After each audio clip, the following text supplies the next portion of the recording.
Hi everyone, thank you for joining us today. Today's webinar will be about how to focus better and be more productive. My name is Johanna Scholzo and I'm a business psychologist at Thrive. With me today I have Alyssa Macrees. Hi Alyssa. Hi Johanna. Hi everyone, thank you for joining us today. It's good to have you all here. And yeah, I'm sure many of you have been to many of our webinars before, so some of the things that we will touch on you might already know, but this is just to freshen up on some like meditation and attention techniques and might help you to focus better in the future. Yes, hopefully. So this webinar will be interactive, so we will be asking some questions throughout using the polls. And please feel free to use chat box or the Q&A option to write any questions and comments you might have during the webinar, or we will have 15 minutes in the end for Q&A as well. This webinar will be recorded and a link of the recording will be sent to you at the end of the session. And yeah, today we will cover the following topics like the concept of attention and why we are so easily distracted, as well as like various techniques to reduce distraction and be more focused and increase your productivity, hopefully. So I would like to start this webinar with a small experiment. Maybe some of you know it already, but I will do it anyway and hopefully you will enjoy it. So just follow the instructions on the video and I will start it now. This is an awareness test. How many passes does the team in white make?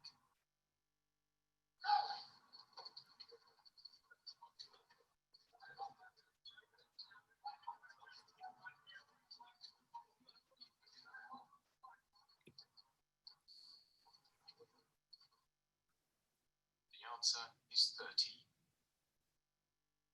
But did you see the moonwalking bear?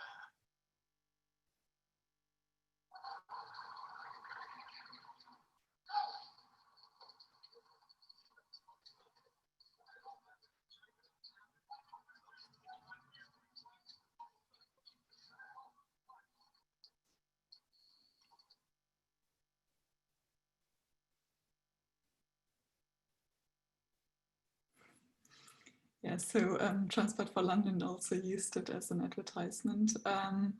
Yeah, so now I would like to do a poll. So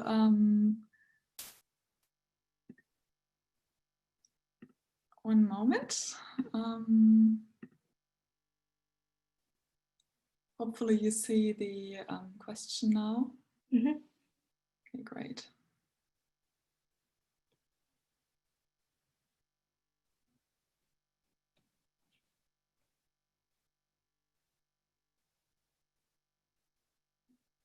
So 70% of you voted. Can we get a bit more? A few more?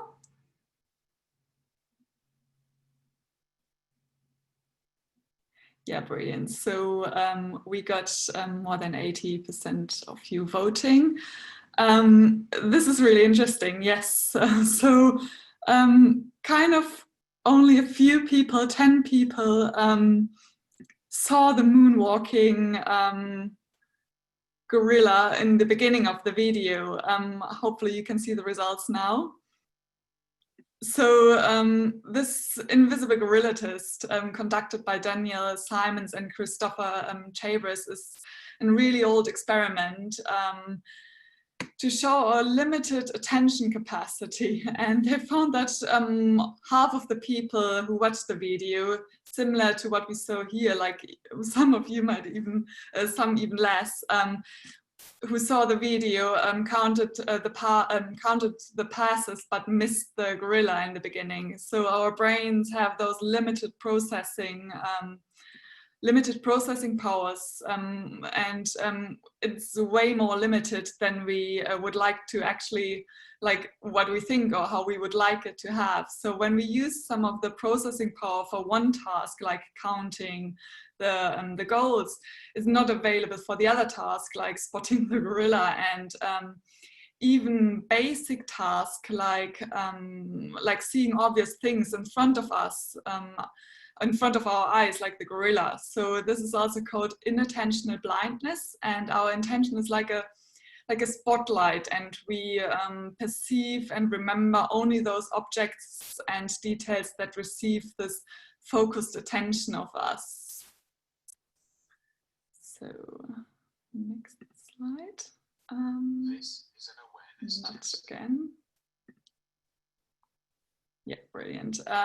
So a related concept of that is interference. And when we perform one task, it reduces our performance on the other task. So in fact, the act of multitasking, for example, itself causes the interference, because multitasking requires processing power as well. And it takes the brain power to switch among from one task to the other, and which is then obviously taken away from the task we were actually doing or need to focus on.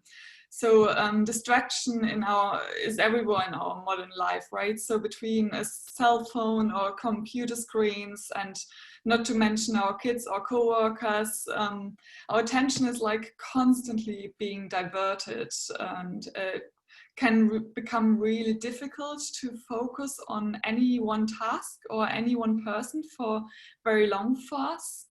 So maybe let's start with the definition of distraction. So distraction is the process of interrupting attention and a stimulus or task that draws our attention away from the task of primary interest, for example. So in other words, distraction draws us from what we want to do, whether it's kind of like accomplishing a task at home or at work, enjoying time with loved ones, or do something for ourselves, like reading a book, for example.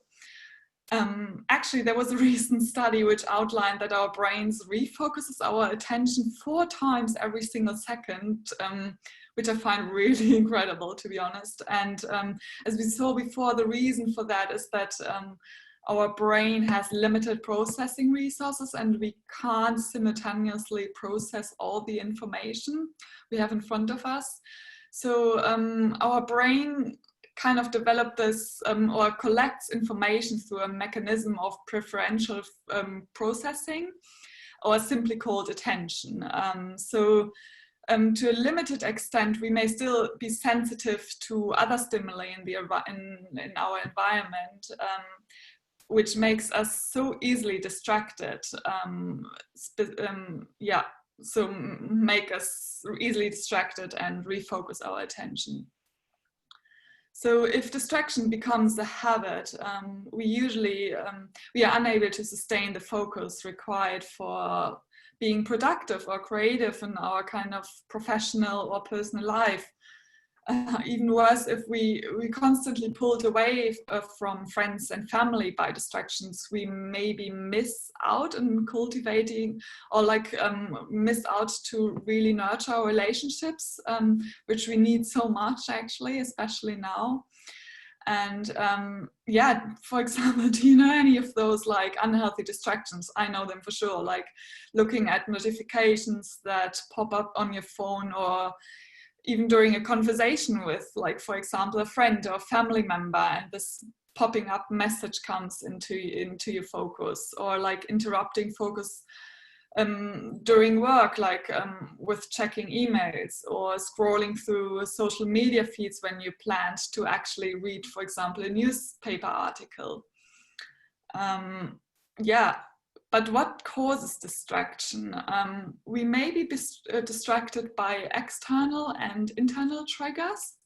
So I will explain that a bit more in depth. So external triggers are cues from our environment, like, for example, the sound of an incoming message, or the read some of a new email that prompts us to check our emails, answer text, or look at the news alert, for example. Competition for attention can come from a person as well. So just imagine being at work and a coworker comes by in the middle of you doing really attention focused or like an attention requiring task. So they immediately realize that your attention is drawn away and that you're distracted. And even an object can cause external triggers, like for example a television set like next to you, or like even just maybe the television setter, so something which makes you switch on the television, for example. And so all those like things can distract us and pull us away from being productive. So when we try to be more productive and focused, we really need to try to reduce any distractions which may shift our attention to something else. So try to avoid multitasking, as I mentioned before, as much as possible, and take away any items which may distract you from your task. So for example, you could start with decluttering your workplace or your workspace, turning off notifications of your phone or device, putting maybe even your phone in the other room if you don't need it for work, and cleaning up your computer or desktop can help as well. And just try to minimize any distractions around you and your workplace. Internal triggers are cues from within us. So when we are worried about something, or attention is somewhere in the future, or when we're ruminating about the past, when we are hungry, for example, so then we are cued to what we will have for lunch, and when we're stressed or lonely, our attention is narrowed to the stressor, like how we will pay the bill for the next month. And also like being tired strongly affects our concentration and our brain's capacity. And like sleep really is really affected by sleep deprivation, and Elissa will mention some tips for that later. So it reduces our ability to memorize and think creatives, and if we don't reduce those internal distractions, we will always find ourselves being distracted. So therefore we may reduce the likelihood of those internal triggers by addressing factors like, for example, worries as much as possible in advance before focusing on a difficult task. So I really recommend trying to reduce those internal triggers as much as possible. So maybe have a nutrition high meal before you do something, so that you're not distracted by, for example, being hungry or thinking about what you will cook later. So for understanding complex things, we may simply simplify information by approximating and focusing on the idea's most important elements. And we could also group informations together into chunks, and whenever there's too much to take, or when, for example, when there's too much to take in.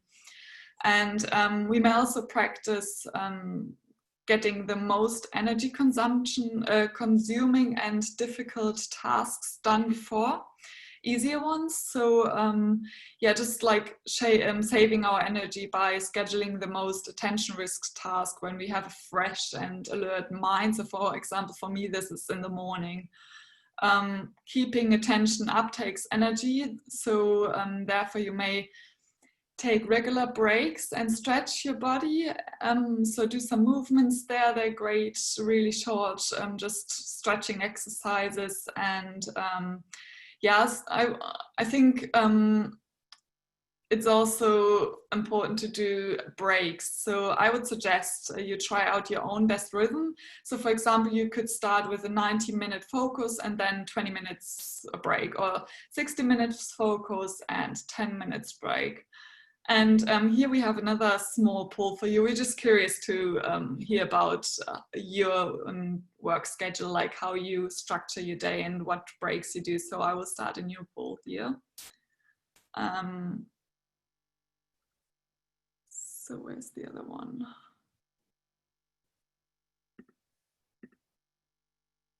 Can't see the second one. There it is. So hopefully you see it now. Yeah, I can see it. Brilliant.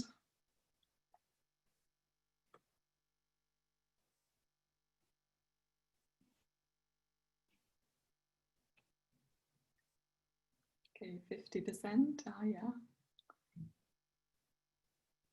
Getting closer to 80. Nice. Few more.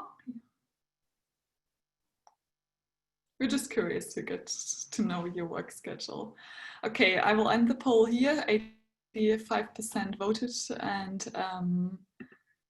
I will share the results with you. So yeah, it's good to see that most of you take at least a lunch break and maybe even do multiple breaks, and only a few of you don't have time or don't take any breaks. So that's good to see. Very interesting. Thank you for sharing that with us. Just to mention here, it's so important for you to take, obviously it's personal preferences, but it's really important to be able to take the time to take breaks. And if this is something where you have too much work on or you're overloaded, you really need to consider if that's healthy for you or if that's productive for you, because you might get to a point where you would feel that you're going to burn out if you don't manage to take those breaks and take time for yourself in order to refresh your mind and also be more productive after those breaks. Yeah, that's a good point, Alyssa. So now we will continue with, I will hand over to Alyssa. Yeah, thanks, Johanna. So I'm just going to talk about some more practical tips on how to train your attention, as well as later on I'm going to talk about like practical tips for how to have a better sleep schedule. So as Johanna had explained, attention is like a spotlight that focuses on a specific aspect of the contents of your consciousness. When it gets attached to something, it tends to narrow the world down quite dramatically and stops us from seeing outside of it, as you saw in the video with the gorilla or the bear. I don't know. Some people say it's a bear, some people say it's a gorilla. Yeah. Concept, right? Well, the normal process might start with an event or perception. That information gets filtered, interpreted, and presented to you as reality. This can be labeled as exciting, funny, or quite often threatening. Those threatening ones can come from your internal dialogue only. They might be about going over something that happened in the past or something we dread about happening in the future, as Johanna had mentioned, those worries that you might have which drag your attention. Once that happens, most people immediately accept whatever attention has attached itself to as most important bit of their reality, and we get lost in the thought without even knowing it. Meditation helps us to become aware of when and how our attention has been captured in this way.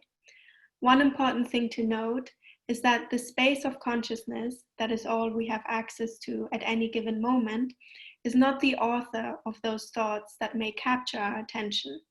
So let's observe this with this process with an exercise that I'm going to go through with all of you. So Johanna, you're going to be part of this exercise too. Yes.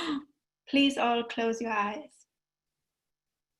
I want you to take in a few breaths in and out and breathe deeply into your belly.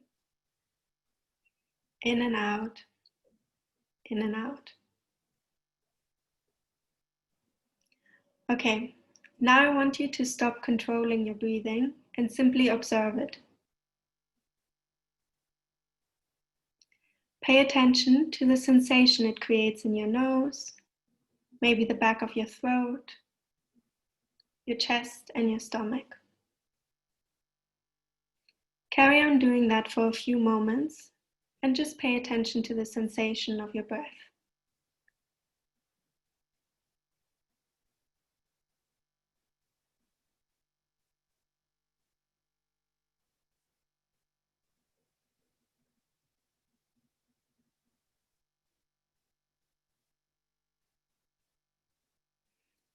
At some point, you will notice that you have become distracted. Maybe a thought, a noise, or a sensation somewhere else in your body. Two things. Did you decide to stop paying attention to your breath? You probably didn't. Your attention just got captured by something without you even noticing or wanting it to. Okay, now come back to me. There are a range of techniques that enable you to perceive how your attention is being captured and how to control it better. Meditators are able to remain alert and aware at the same time as they are relaxed. Can you change to the next slide? Yes. Thank you. Okay, so there are three types of meditation: focus, open focus, and non-focus. I will be going through each in a bit more detail. So focus meditation, which is movement and sensory perception, basically embodied cognition, involves concentration of attention. Attention is narrowed down to a single point. This helps us to train attention at will and hold on to something chosen without getting distracted, such as the gorilla exercise, where you were focusing on the number of passes that were made in the team in white. So that's focused attention. And this narrows it basically down so you don't even see what's outside of that anymore.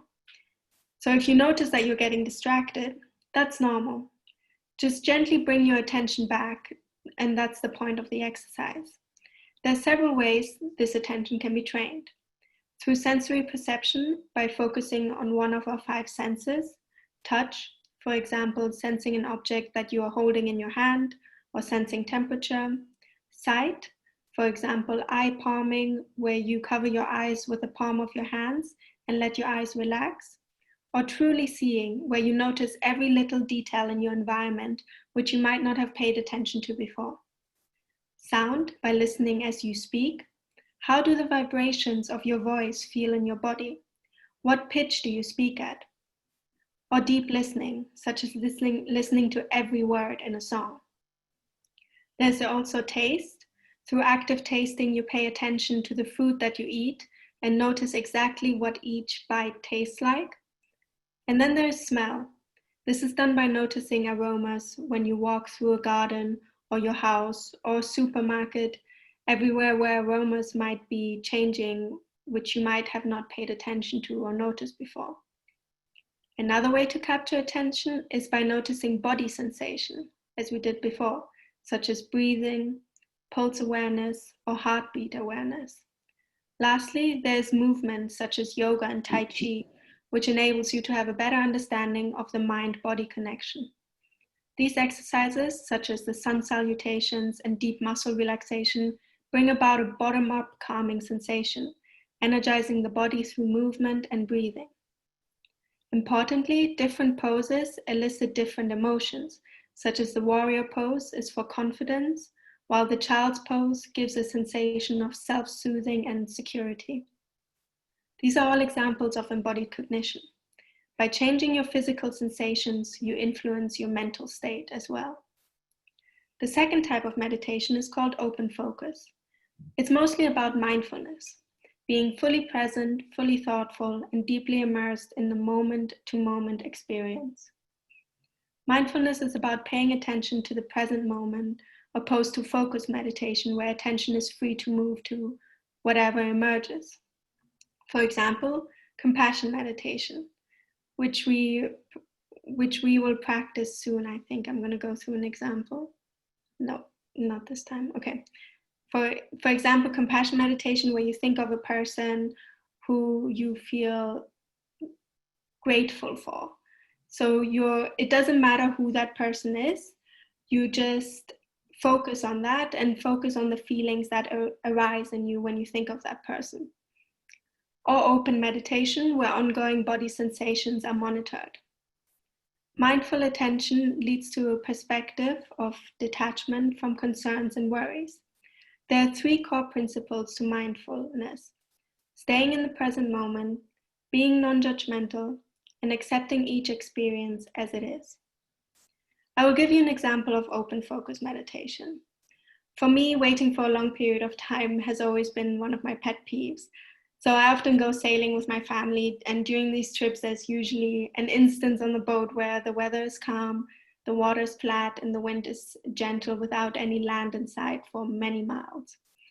So this means we would spend hours at sea without seeing anything around us, seeing the same thing without really doing anything. I would just look at the horizon, trying to not preoccupy my mind with thoughts, when will I get there? I'm so bored. How many more hours? I'll just look out and be in the present moment, accepting the time that I would have to wait, learning to appreciate this moment of calm and really nothingness. So that was my personal experience of practicing open focus meditation without being consciously aware of it even. Maybe you can think back to a time where you find that you have practiced open focus meditation, such as when you're going for a run. A lot of people enjoy running, and while they're running, they're focusing on the way their body feels while they run, and they're letting their attention drift from looking and paying attention to the outside world to paying attention inwards to your body. So even running is a type of meditation, a type of open focus meditation. And then lastly, there's a non-focus, objectless meditation. This involves directing attention to nothing. It's objectless. So noticing when thoughts arise and just letting them go. The aim is to become a detached observer of your thoughts and emotions. It's like sitting at the bank of a river and watching your thoughts and emotions swim by without letting them sweep you away into the stream. And if they do sweep you into the stream, you try to climb out of the stream again and just continue watching your thoughts and emotions go by. So you're completely detached from all of them. It is basically the free flow of thought without any particular direction, attention, or focus.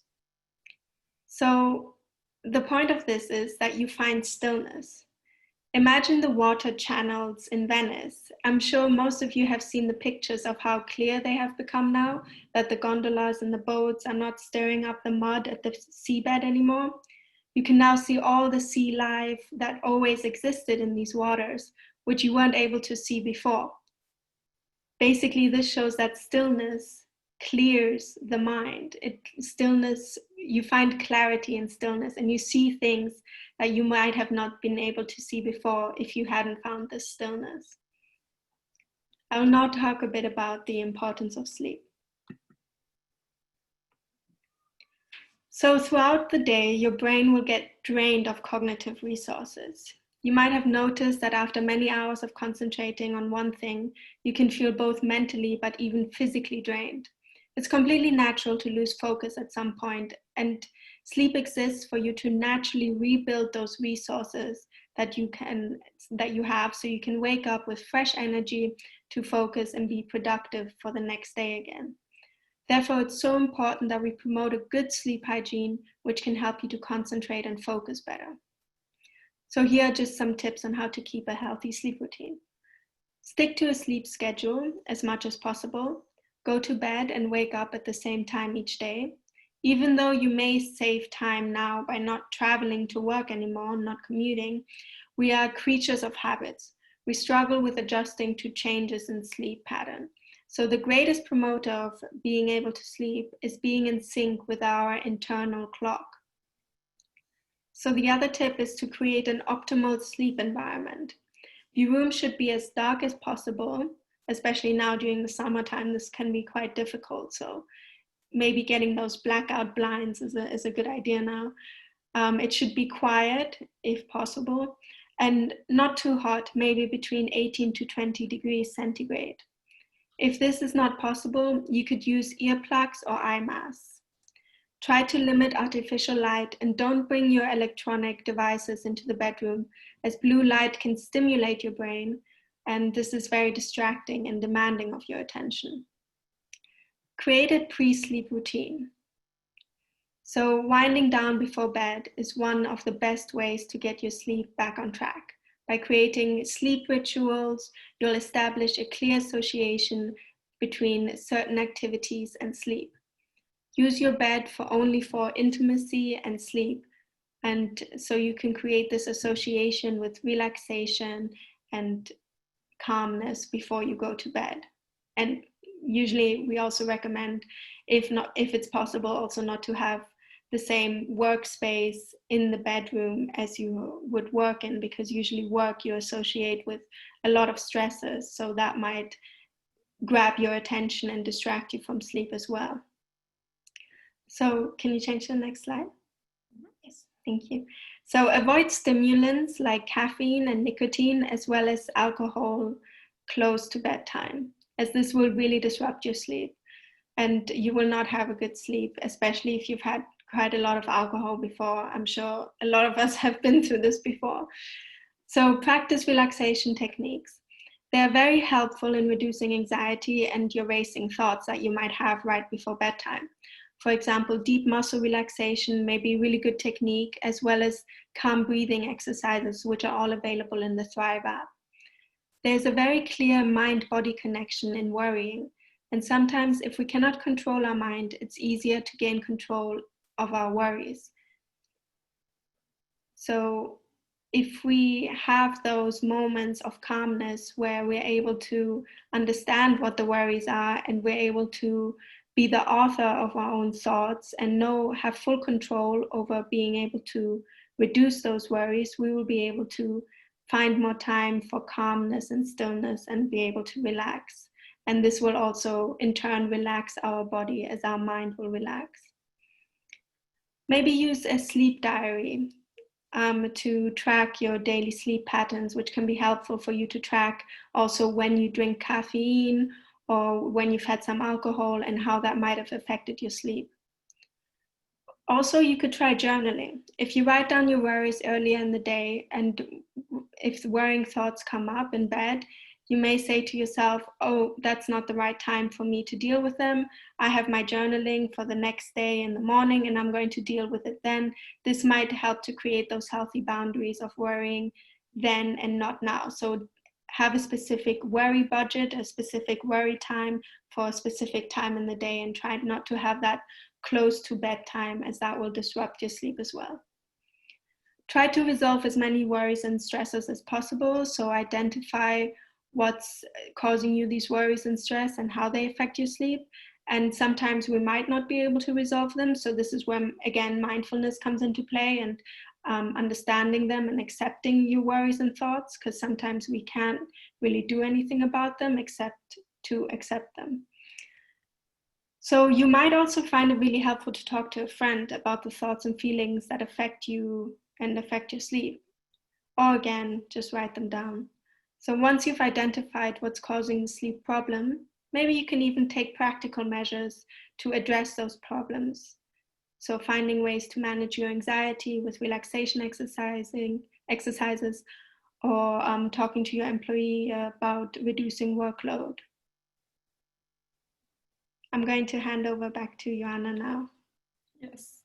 So we touched a bit on that already. So creating boundaries and routine are the key when it comes to being focused and being able to switch off, which is so essential to recharge our energy, to being more productive again. So we really recommend you to get up at the same time, as we mentioned before, put on some clothes, for example. And for some people, wearing something more like dressed up really helps them to be more focused on their work and their tasks, and put them in the work mood, for example. If it helps you to take your coffee for a morning walk, as you would usually do if you go to the tube when we still went to the office, or do something like morning stretches, for example, which help you to stretch your body and release any tensions and help you to just focus again. And in the evening, you may switch to your jogging pants, for example, and really have this like switch of working and free time. So if possible, you may only use a place or room in your home for work, which allows you to separate the work environment from time off. And this will also help you to get your mindset into the work mood. It may also help to only use your work equipment, like, for example, the phone and laptop for work, so that, for example, you don't have those popping up messages from example, from a friend who distracts you, or just, yeah, create helpful for those boundaries. You could only use, for example, I use my work laptop only during working times and switch to my old one, my really old one, to when I have time off. And you could also like set limits around checking your emails. We all have those evenings where we need to meet deadlines, but it's so important that we kind of dedicate time in our day to not think about work as well. So you could ban yourself from checking your emails after 8:30 p.m., for example. And you could ask, if you struggle with that, you could ask yourself, is the company going to fall apart if I don't check my emails, or if I don't reply tonight, but tomorrow, for example? And chances are low, I guess, that you're replying to things that really can't wait until the next morning. So those clear cuts will help you to draw boundaries and set you in the routine for working productively in the end. So try to do that as well. Yeah, goal setting. So focusing your kind of acquisition of knowledge helps you to organize your time and your resources.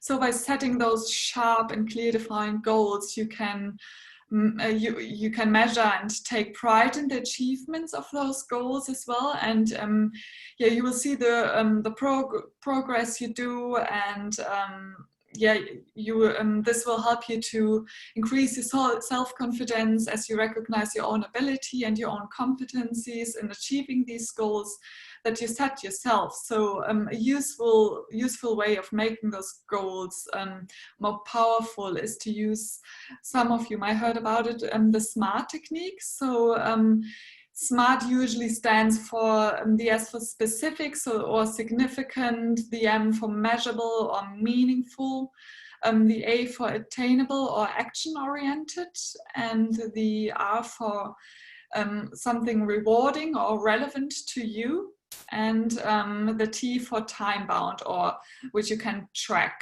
So, for example, instead of having the goal to finish the project ASAP, you could set yourself a more powerful goal, like, I will finish this project by Friday at 4 p.m. And this will help you to set this specific time-bound goal as well. And something, yeah, you have to identify if it's attainable. So be aware that you set yourself realistic goals, and do that. You can do that even for really small ones, or just setting yourself goals for the day or for the week, or like long-term goals like learning a language, for example. So try to do that and keep those like SMART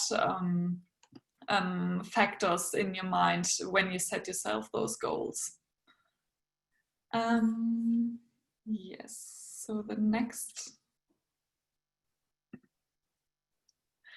suggestion would be, Elissa touched a bit on that, like worries and focusing. So if worries distract you, allow yourself a worry budget or worry time, like 10 minutes, 2 times per day, where you really allow yourself to worry about all you want. And after that time is over, you redirect your thoughts again and come up with next steps or take actions about the worries.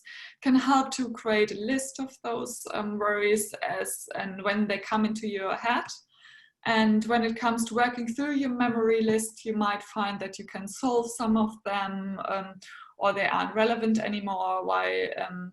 Obviously, this doesn't get rid of all your worries. It will help you to not feel overwhelmed by them or distract you during the day. So this might be a great technique to really distract those internal distractions or those internal triggers, which I explained before. So yeah, if you have those worries, maybe try this technique and see how it goes for you.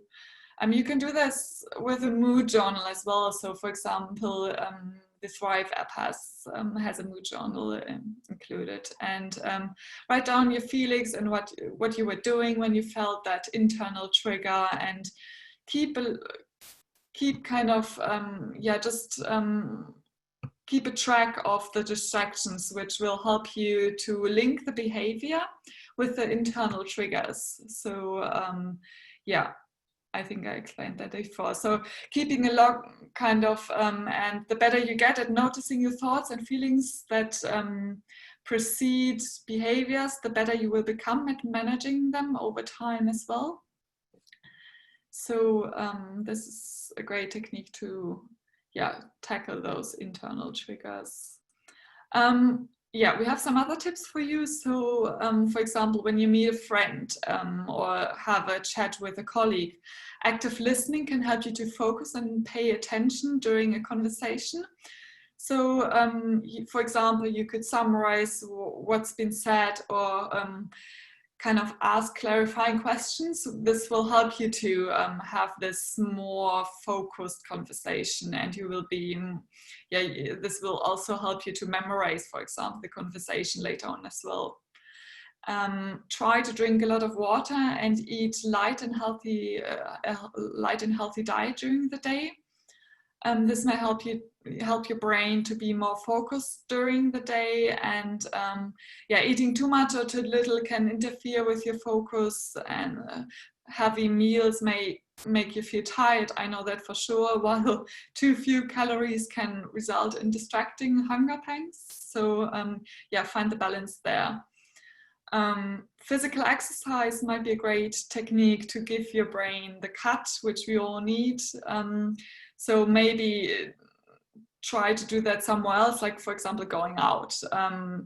If we cannot stop thinking about the upcoming project or appointments tomorrow, I go for a run, for example, or do some yoga exercises. And it's all about like giving your brain a cut and doing something physical to allow yourself to shut down from work, for example. Exercise can help us to fall asleep as well in the evening, but don't do high intensity workouts before sleeping, as it can act as a stimulant. So there you may rather try some gentle movements.